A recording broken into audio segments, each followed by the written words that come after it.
When I arrived in Atlanta, I was 25 years old.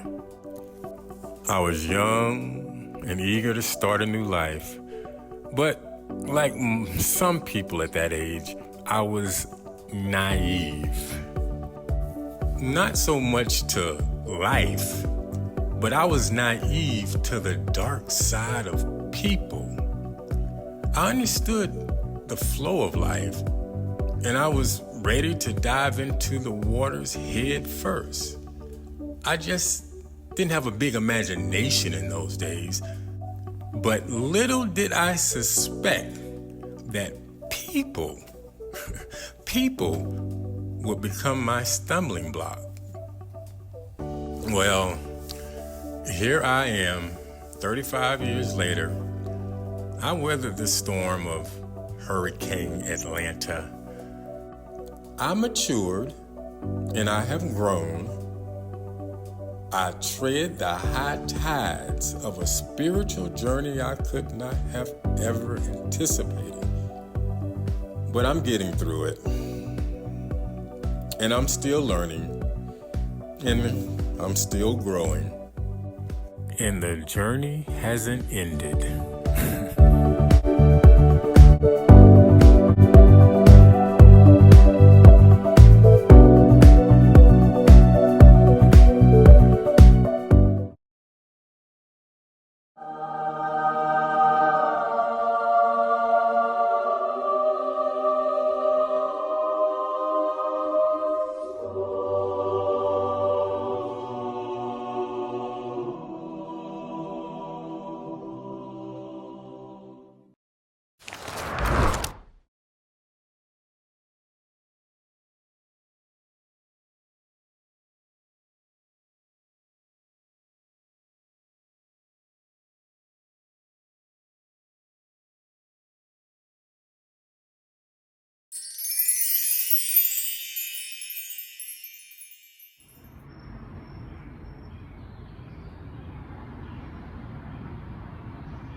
After 13 years, it seems like the binding is finally lifted.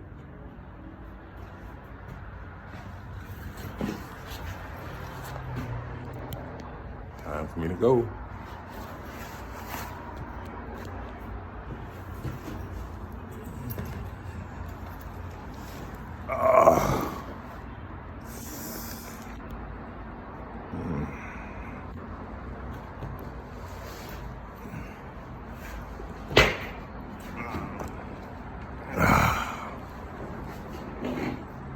Well, I'm off to see the wizard, the wonderful Wizard of Oz.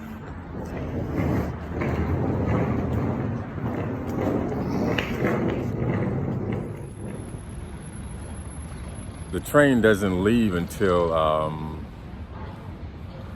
11:30 tonight. So I'm out here cooking me a little bit of food and just chilling out.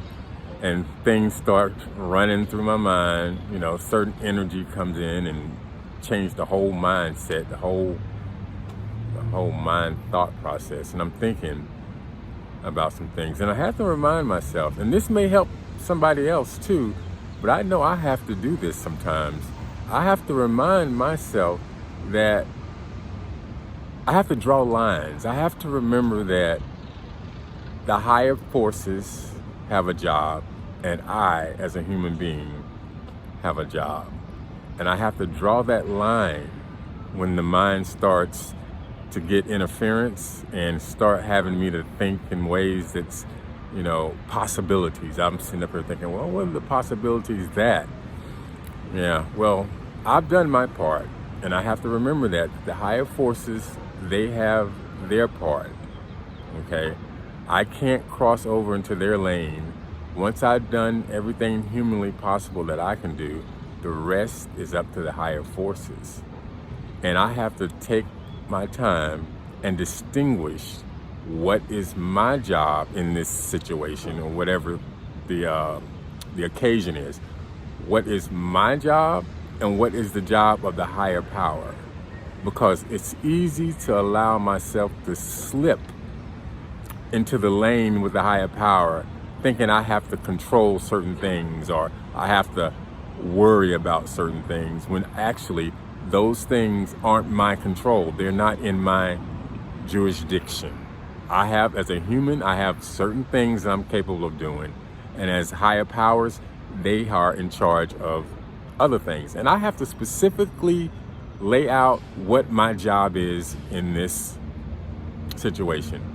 In this situation, for example, my job is to X, Y, and Z.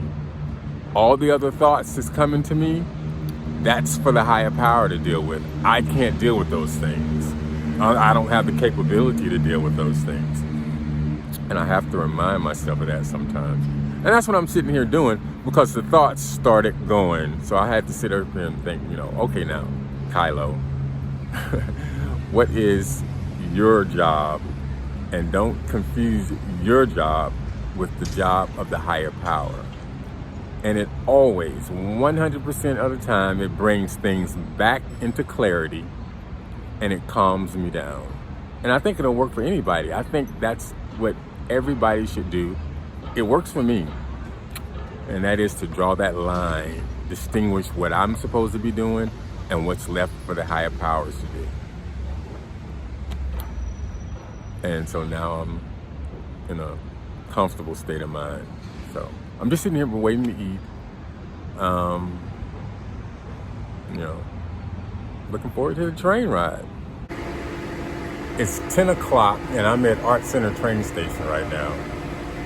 Every bus that I've tried to catch to get to this train, to get to the Amtrak station, has been late. The first bus I had to catch was an hour and something minutes late. I caught a chill sitting out there waiting for that bus.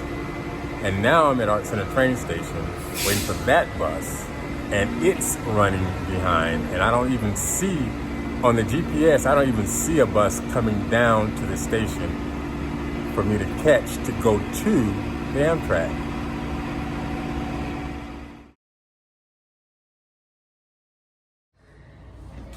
You use this to pick up your bags. Do you have your phone? You have your, you got your ticket on your phone? Yes. Good. Okay. Do I need to write these down? Or are you gonna put it? Okay. All right.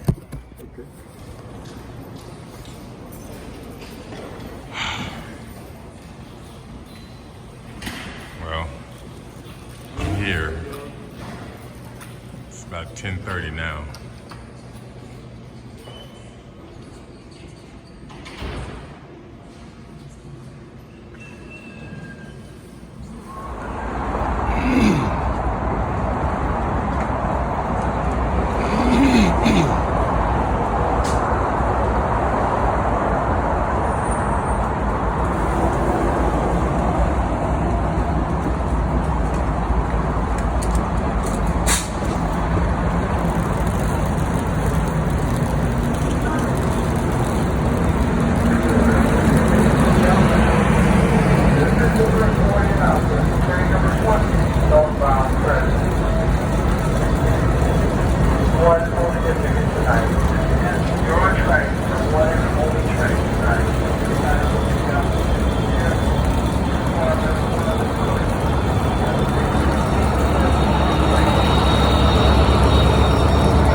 Well, I'm here.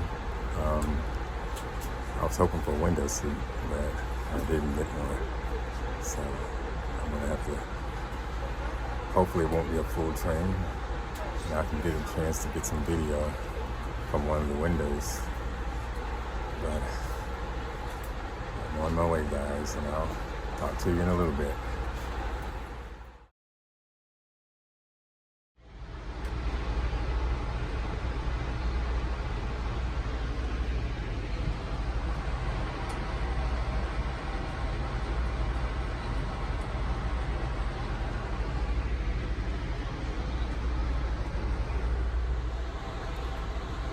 It's a little bit after 5 o'clock in the morning. It's going okay. It's hard to sleep on a train, but it's going pretty smooth so far. I haven't had any wild thoughts come in to give me any kind of anxiety about where I'm going, so far so good.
Here I am, Alexandria, Virginia.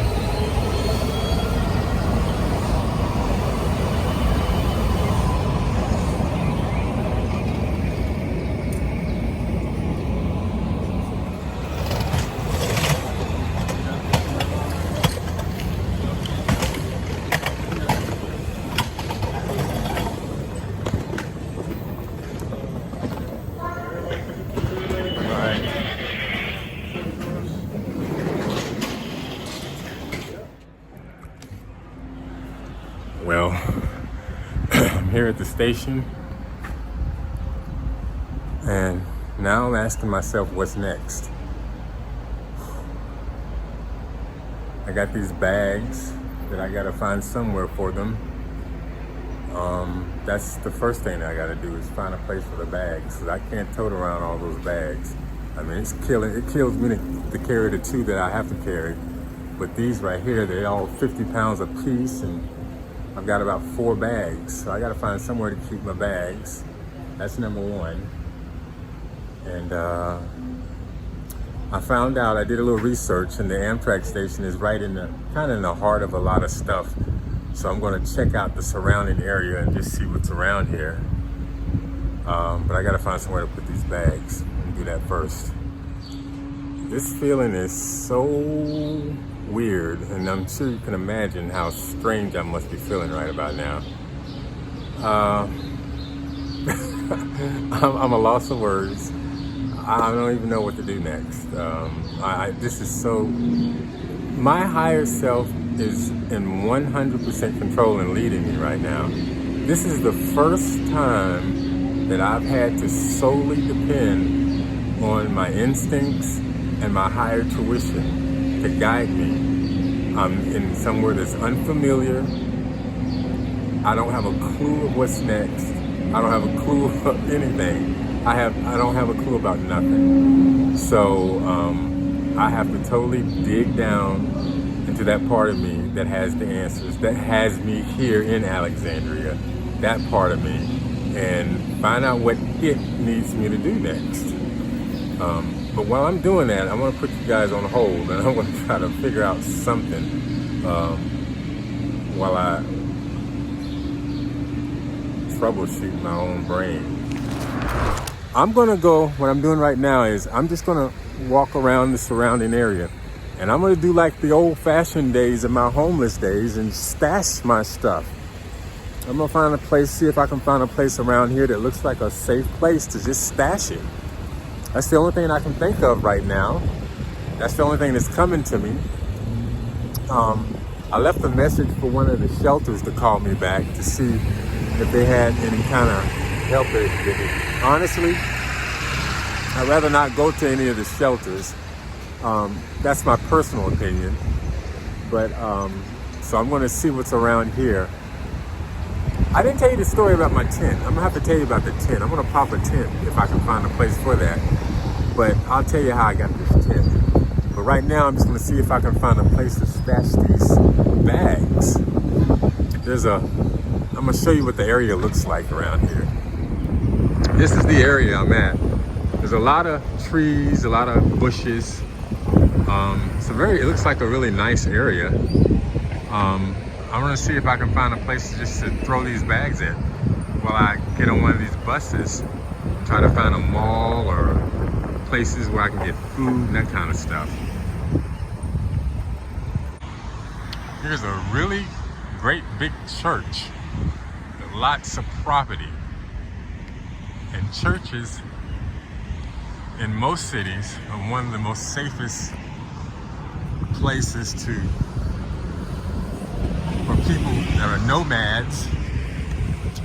And that's something else too. I'm starting to feel this nomad energy come over me, and that's not cool. I wasn't anticipating that. But churches are usually a place that's pretty friendly with people that's, homeless or nomads.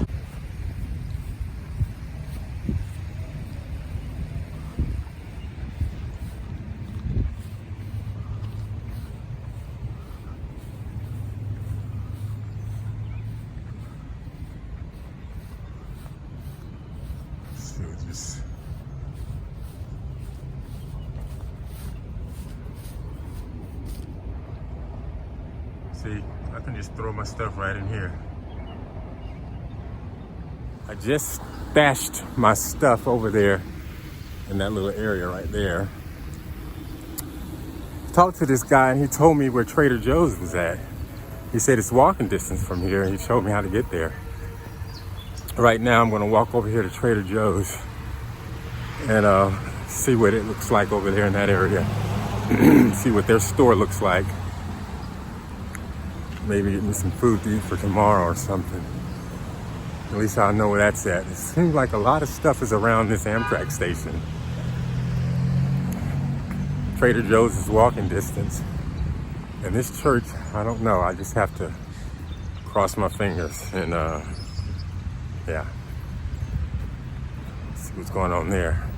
I don't think I'm gonna be popping no tent there. Just gonna have to hope that it doesn't rain this evening. If it does, I can be somewhere out of the rain until it stops. I'll probably come back later tonight and lay down on that church property.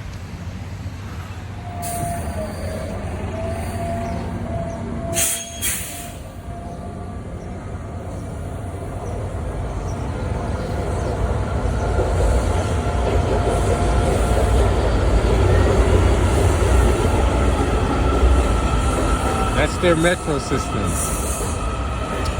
You have to pay to ride that, but the buses are free.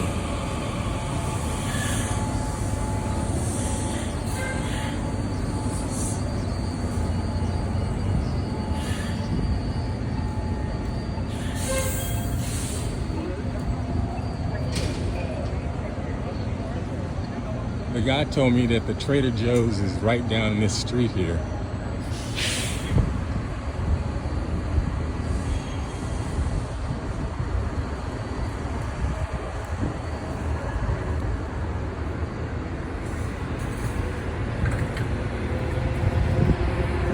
Pretty hot area for buses. I think it's some kind of bus hub. Public transit bus hub.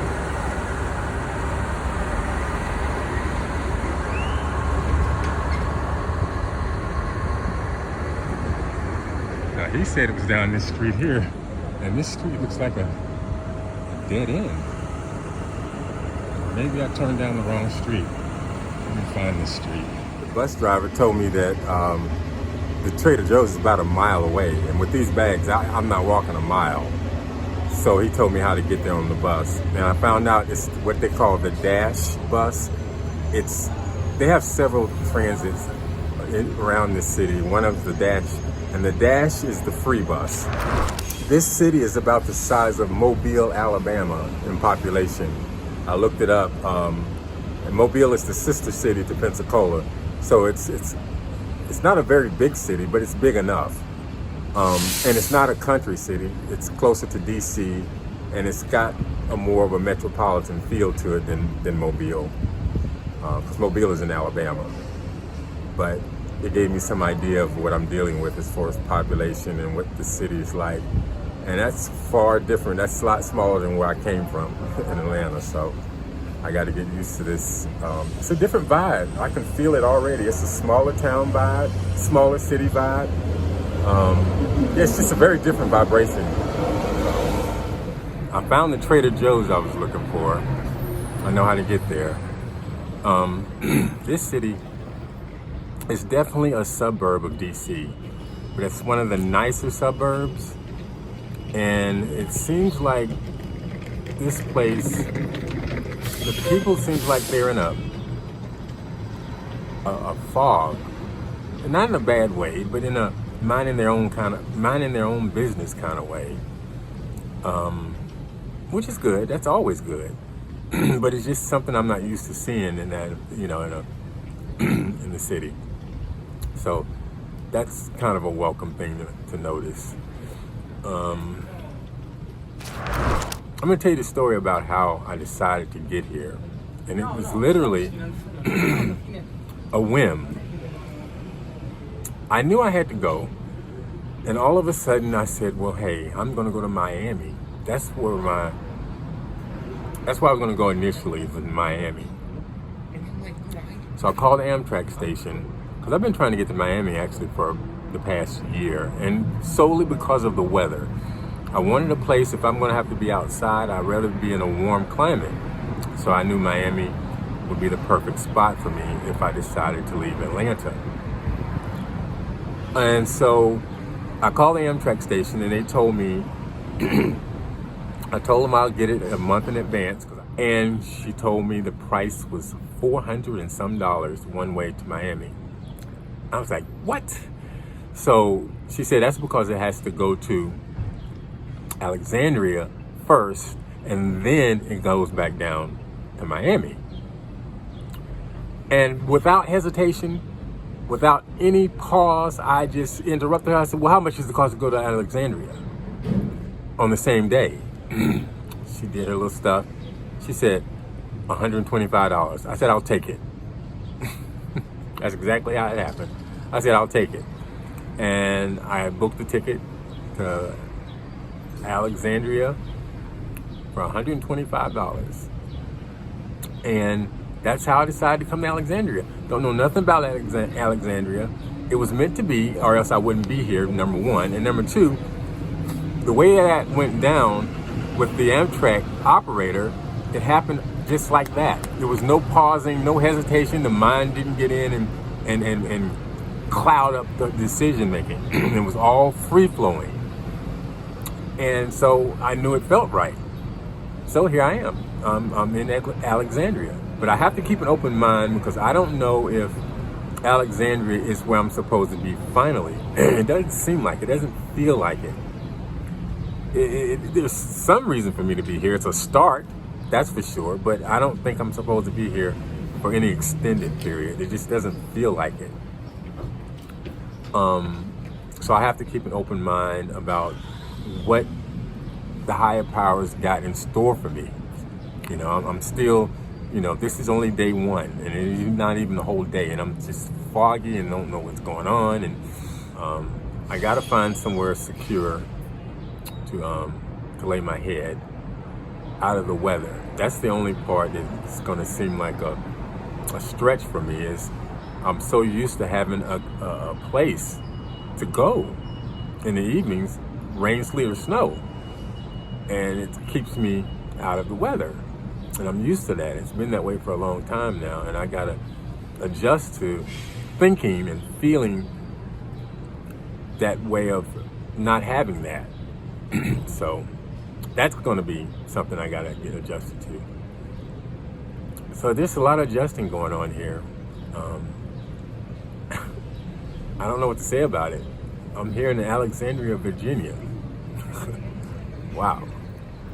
During my panhandling days in Atlanta, I was stopped by this guy, or he stopped on the at the street I was at. He didn't give me any money. He gave me a tent. He said, "You need a tent?" I said, "No." I said, "I have a place I'm staying right now that's covered." He goes, "Here, take it. I'll give you a tent." I said, "Okay, sure, I'll take it." I took the tent. And this was months ago. This was when I was panhandling. I took that tent. And lo and behold, I didn't think I was going to be leaving and having to go somewhere where I may have to pop a tent. But here I am, and I got a tent if I do need it. So that's good that happened. And at the same time, when I was doing my panhandling, there was this guy who stopped me. He got out of his car and walked over to me and gave me an electric blanket. Not a big one of those medium-sized electric blankets. It was brand new. And I told him I don't need an electric blanket because where I stay at, there's no outlet. So there's nowhere for me to plug it in, so just give it to somebody else. This man, you know what? He insisted as though something was driving him to give me that blanket. That, you know, I was going to take that blanket. So I took it. And even though it is May, this is Alexandria, Virginia, and the nights can still get a little cool. So I'm glad I've got that electric blanket now, because it was easy to pack, because it's small, and it's an electric blanket. So if these nights get even cooler, which I looked at the weather and it is going to get cool again here, at least I have an electric blanket. Now that's if I can find somewhere to plug in. In Alexandria, at least where I'm at, around the Amtrak station, there's not a whole lot of plug-ins, not a lot of charging stations around this area. So I happen to find the one I'm at right now, luckily, but it's not a place where I would sleep. It's kind of in the business area of this place. So I don't know where I would plug in the electric blanket, but at least I have it if I need it. So those two things were given to me that I almost didn't take, but something was watching over me and made sure that I took them. And they may come in handy. And Alexandria is a southern suburb of DC, but it's a city within itself. And they have a transit system here that the buses are free. It's called the Dash system. But within the transit system itself, there's the Metro, which is the buses that run from DC and all that area, and also here in Alexandria. That bus, you have to pay for that bus. and the train system, the transit, the trains, you have to pay for those. It's the dash, the ones that run only specifically, and one of the drivers said it only can get you around Alexandria. It doesn't go anywhere else free. The buses, if you want to go outside of Alexandria or anywhere else in the DC area, you're going to have to ride the metro bus or the trains, and you have to pay for those. So I'm going to be stuck in Alexandria for a while, but I don't need to go anywhere else right now because I don't even know. I don't have a clue. So until I get some kind of system going and something going that's solid going with me, I don't know what I need right now. I just need to keep moving and keep thinking, and it all just start folding and unrolling.